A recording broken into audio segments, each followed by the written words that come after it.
Il y a des joueurs qui marquent une époque. Et puis, il y a des joueurs qui sauvent un sport. Quand vous regardiez Michael Jordan ou LeBron James à leur prime, vous aviez cette sensation étrange. La sensation qu'ils n'avaient pas choisi de jouer au basket, mais que c'était le basket qui les avait choisis. Comme s'ils avaient été conçus sur mesure pour ce sport. Leur existence même semblait être une évidence. Aujourd'hui, nous avons la même sensation avec Victor Wembanyama. Sauf que Victor n'est pas seulement venu pour dominer la ligue, il est venu pour la faire revivre.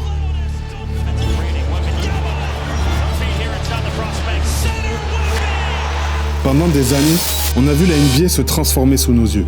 On nous a parlé d'évolution. On a voulu nous faire croire que le tir à 3 points à outrance et les concours de lancer franc étaient la forme parfaite de notre sport. Le jeu perdait un bout de son âme et on a vu la vraie compétition se faire étouffer par un cruel manque d'intensité. Mais Victor possède ce fameux chromosome, cette obsession maladive de la victoire et de la domination. Des capacités physiques et un talent hors norme pour un joueur de plus de 2,20 m. Il est la définition même de l'anomalie. On a tendance à dire que l'obsession bat le talent, mais ce n'est pas toujours vrai. Parfois, le talent est tellement grand, le potentiel est tellement infini qu'il devient tout simplement impossible à ignorer. En l'espace de 3 ans, malgré un corps fragile mis à rude épreuve, Victor a redonné vie au All-Star Game, éteint la hype de ses prétendus rivaux et rappelé à la planète entière pourquoi le basket est le plus grand sport au monde. Voici comment Victor Wembanyama a sauvé la NBA. Mais avant de voir comment les Spurs ont investi sur le meilleur potentiel de l'histoire du basket, parlons de la façon dont vous pouvez investir sur votre propre avenir. Ce que les Spurs ont fait avec Wemby, c'est la définition même d'un investissement intelligent. Ils n'ont pas cherché la gratification immédiate. Ils ont analysé le potentiel, se sont positionnés et ils construisent pour le très long terme. Et c'est exactement la même logique qu'on devrait tous avoir avec notre argent. C'est pour ça que je suis super fier de collaborer avec XTB sur cette vidéo. Investir, ça peut paraître intimidant quand on n'y connaît rien, mais XTB a vraiment rendu ça simple et accessible. C'est une application utilisée par plus de 2 millions de personnes à travers le monde, que j'utilise personnellement pour faire fructifier mon argent au lieu de le laisser dormir. Et il y a plusieurs raisons pour lesquelles je vous la recommande. La première, c'est que vous payez 0% de commission sur l'achat d'actions et d'ETF jusqu'à 100 000 € par mois et 0,2% au-dessus. L'argent que vous investissez va vraiment dans vos investissements, pas dans des frais cachés. Deuxièmement, c'est du très solide. XTB, c'est plus de 20 ans d'expérience. C'est un courtier polonais régulé par les autorités, avec des bureaux physiques en France en plein cœur de la Défense à Paris. Il propose le plan d'épargne en action. C'est le meilleur outil en France pour investir sur des entreprises européennes avec d'énormes avantages fiscaux sur le long terme. Leur application est d'une fluidité parfaite. C'est hyper intuitif, tout se fait depuis le téléphone. Et même votre argent non investi vous rapporte. Les fonds qui dorment sur votre compte sont rémunérés avec des intérêts. C'est du gagnant-gagnant. Et exceptionnellement pour la chaîne, ils ont sorti une offre incroyable. En passant par mon lien en description et en entrant le code SERIAL, si vous faites un premier dépôt de 100 €, XTB vous offre une action Nike, l'équipementier de Wemby, directement dans votre portefeuille pour démarrer la machine de la meilleure façon possible. Alors attention, vous le savez, investir comporte des risques de perte en capital. Ne mettez que de l'argent dont vous n'avez pas besoin dans l'immédiat. Mais si vous êtes prêt à investir sur vous-même, cliquez sur le lien en description, utilisez le code SERIAL et récupérez votre action Nike offerte. Maintenant, on retourne sur la planète de Victor Wembanyama.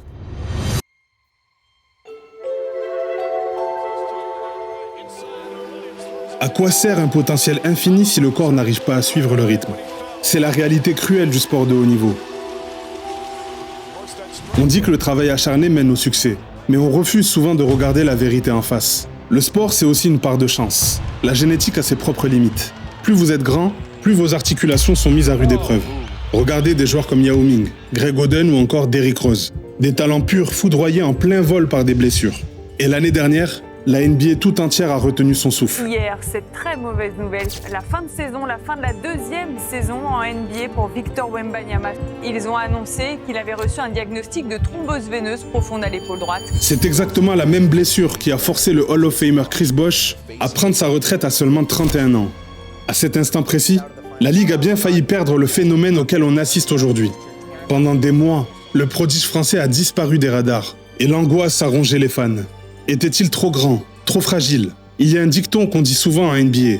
La meilleure des qualités, c'est la disponibilité. Mais c'est dans l'adversité que les plus grands compétiteurs se révèlent. Là où d'autres auraient perdu patience, Victor s'est enfermé dans sa rééducation avec une froideur glaçante. Et pour comprendre sa détermination, il faut d'abord comprendre sa conception de la vie. Quand les jeunes prodiges débarquent en NBA, ils tombent quasiment tous dans le même piège. L'argent facile, les distractions, l'obsession toxique des réseaux sociaux. Le monde entier les traite comme des rois avant même qu'ils n'aient gagné la moindre bague de champion.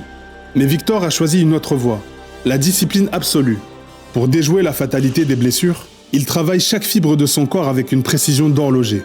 Des heures d'étirement, des exercices de respiration, tout un programme scientifique pour synchroniser son cerveau et ses mouvements. Il est même allé jusqu'à s'isoler lors d'un séjour avec des moines Shaolin pour renforcer son esprit et supprimer la moindre distraction extérieure. Il n'a pas seulement soigné son corps, il a forgé son mental. Et quand il est revenu de cette blessure, grâce au travail chirurgical du staff médical de San Antonio, il n'était plus seulement un talent brut, il était devenu une arme d'une précision redoutable. L'annonce d'une blessure comme ça, même d'une maladie, c'est très dur et c'est un peu assommant même au début, mais vivre ces expériences, même si je le souhaite à personne, ça apporte des enseignements qu'on ne peut pas avoir autrement. Et pour exprimer l'étendue de son talent, il avait atterri dans la franchise parfaite. Ce n'est pas un hasard si Victor devait atterrir à San Antonio. Si le destin l'avait envoyé dans un environnement instable, son développement aurait pu prendre une toute autre trajectoire. San Antonio n'est pas une franchise comme les autres. C'est l'excellence. C'est 5 titres NBA. C'est la culture de la gagne instaurée par Greg Popovich et Tim Duncan. Et pour nous, Français, c'est surtout la maison de Tony Parker, le symbole de la réussite européenne. Parker a ouvert la voie en raflant 4 bagues de champion et un titre de MVP des finales avec cette même équipe. Le passage de flambeau est parfait. Le meilleur joueur français de l'histoire a tracé la route. Et Wembanyama reprend le flambeau pour écrire le prochain chapitre. Greg Popovich et Brian Wright ont compris une règle absolue. On n'entoure pas le talent du siècle avec des égos surdimensionnés. On lui forge une armée. Ils ont drafté Stephen Castle, le genre de soldat prêt à défendre comme un mort de faim sur le meilleur joueur adverse pour laisser Victor respirer. Ils ont ajouté le talent hors norme du rookie Dylan Harper. Et ils ont ramené l'expérience de De'Aaron Fox pour dicter le tempo. Les Spurs n'ont pas cherché à empiler des stars capricieuses pour faire le buzz. Ils ont assemblé une machine de guerre. Chaque joueur, chaque profil a été recruté avec une seule et unique obsession. Sublimer Wembanyama. Lui offrir l'écosystème parfait pour qu'il puisse atteindre sa forme ultime et terroriser la ligue. Mais avant de réécrire l'histoire en play-off, Victor a d'abord dû réveiller l'orgueil de ses propres pairs.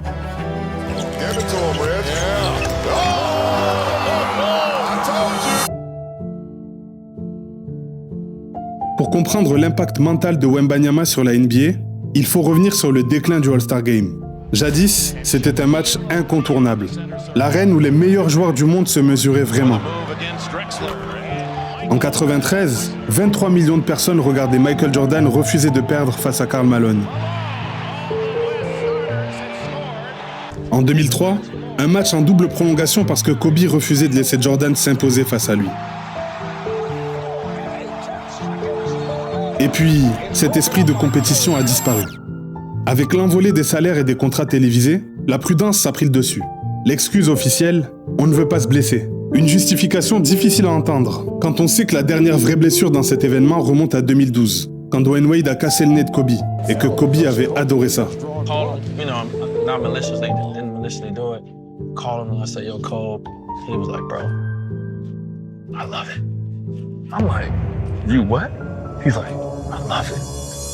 Aujourd'hui, avec des staffs médicaux toujours plus pointus et des méthodes de récupération avant-gardistes, les joueurs n'ont jamais été aussi bien protégés. Et le résultat de cette retenue, un désintérêt grandissant.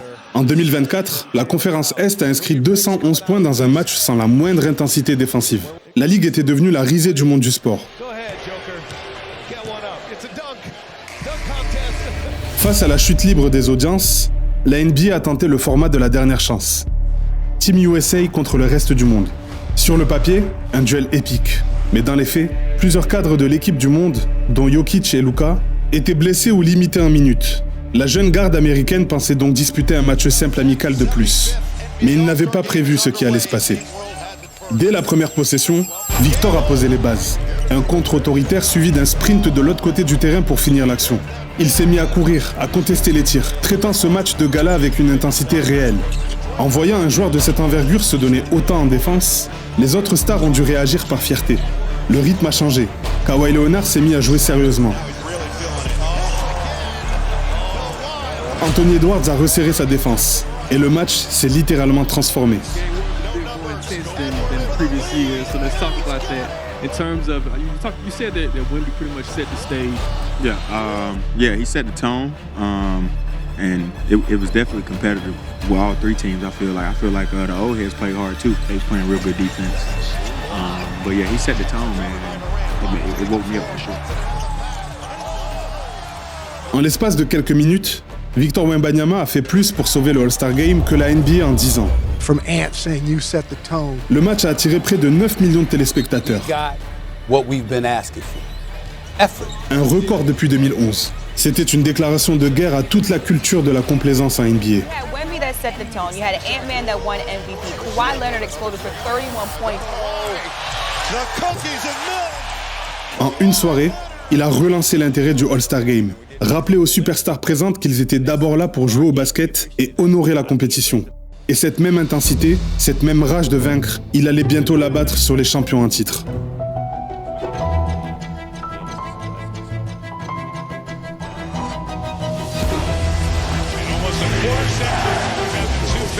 You want first place, come play with me. You want second place, go somewhere else.